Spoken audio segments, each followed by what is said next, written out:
এরপরে প্রশ্ন হলো, মোজ ধোয়া পানি পান করলে নাকি হারাম হয়, আসলে হাদিসে এমন কিছু আছে কিনা?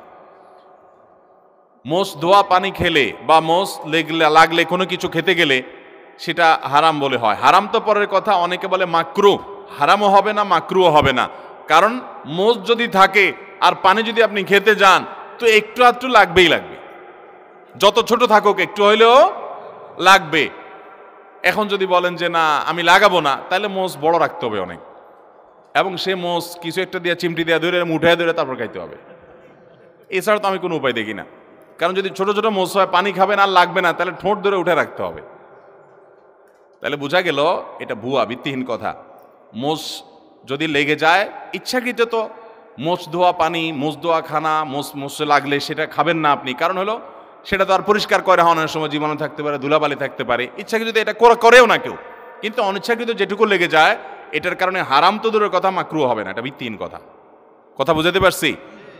কোন মদ ঘরে বলে শুনছে এই ফতোয়া যে মোজ ধোয়া পানি খাইলে গুনাহ হয়, মাকরুহ হয়। এই জন্য সে মদ খাওয়ার সময় তার মোজ বড় ছিল, উঠে ধরে মদ খাইতো।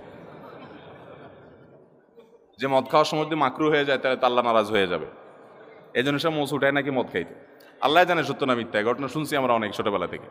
তো যাই হোক, তো মোজ ধোয়া পানি খেলে বা কিছু খেতে গেলে মোচে লেগে গেলে আসলে কোনো গুনাহ হবে না।